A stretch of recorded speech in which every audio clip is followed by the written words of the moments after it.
नमस्ते, मैं वात्सल और आप देख रहे हैं स्वधर्म। 22 अप्रैल 2025 पहलगाम में आतंकवादी हमला हुआ। कम से कम 26 लोग मारे गए। हमले के बाद से बैठकों का दौर जारी है। हमला क्यों हुआ, चूक कहां थी और अब आगे का एक्शन प्लान क्या होगा, इन सब मुद्दों पर चर्चा हो रही है। कैबिनेट कमेटी ऑन सिक्योरिटी यानी सुरक्षा मामलों की कैबिनेट समिति की बैठक हुई। इस बैठक में प्रधानमंत्री नरेंद्र मोदी मौजूद रहे। उनके अलावा गृह मंत्री अमित शाह, रक्षा मंत्री राजनाथ सिंह, वित्त मंत्री निर्मला सीतारमण, विदेश मंत्री एस जयशंकर और राष्ट्रीय सुरक्षा सलाहकार अजीत डोवाल भी मौजूद रहे। विदेश सचिव विक्रम मिस्री ने एक प्रेस कॉन्फ्रेंस को संबोधित करते हुए इसकी जानकारी दी। बैठक में कुछ अहम फैसले लिए गए, जिसके बारे में उन्होंने बताया। एकीकृत चेक पोस्ट अटारी को तत्काल प्रभाव से बंद कर दिया गया है। जो लोग वैध तरीके के साथ सीमा पार कर चुके हैं, वे 1 मई 2025 से पहले उसी मार्ग से वापस लौट सकते हैं।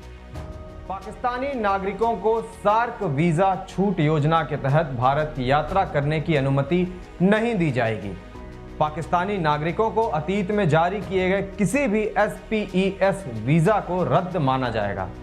SPES वीजा के तहत वर्तमान में भारत में मौजूद किसी भी पाकिस्तानी नागरिक के पास भारत छोड़ने के लिए 48 घंटे हैं।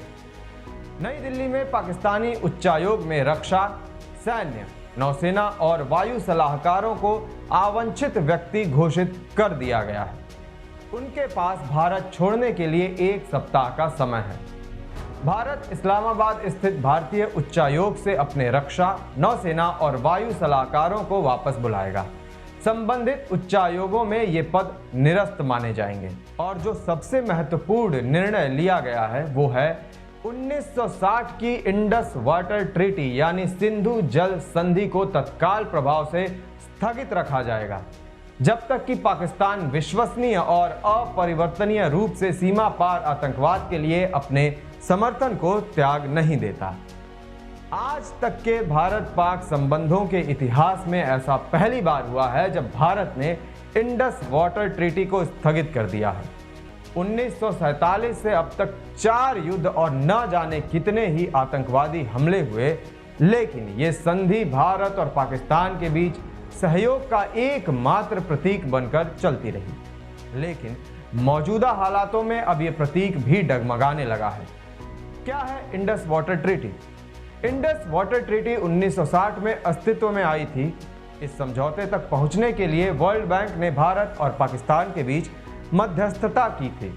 इंडस नदी और इसकी सहायक नदियों रवि, बियास, सतलुज, झेलम और चेनाब का पानी दोनों देशों के बीच कैसे बटेगा, उसका निर्धारण ये संधि करती है।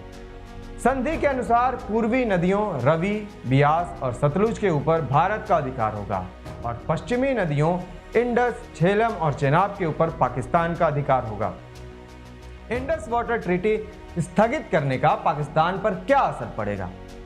इंडस नदी के ऊपर पाकिस्तान की निर्भरता बहुत अधिक है। पाकिस्तान में कृषि कार्य के लिए इंडस नदी का पानी महत्वपूर्ण भूमिका अदा करता है और अर्थव्यवस्था में रीढ़ की हड्डी माना जाता है। इंडस नदी का पानी पाकिस्तान के सूखाग्रस्त सिंध और पंजाब राज्यों के लिए वरदान साबित होता है।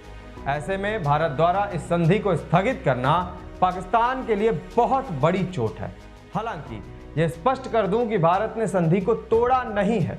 इंडस वाटर ट्रीटी अभी भी भारत और पाकिस्तान के बीच कायम है, लेकिन भारत ने वर्तमान परिस्थितियों को देखते हुए फिलहाल इसे स्थगित कर दिया है, यानी एक अनिश्चित समय तक भारत इस संधि के प्रावधानों को नहीं मानेगा।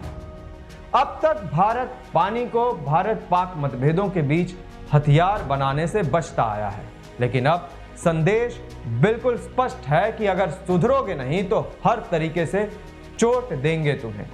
सारे विकल्प खुले हैं और भारत मजबूर नहीं है। हर विकल्प का उपयोग होगा।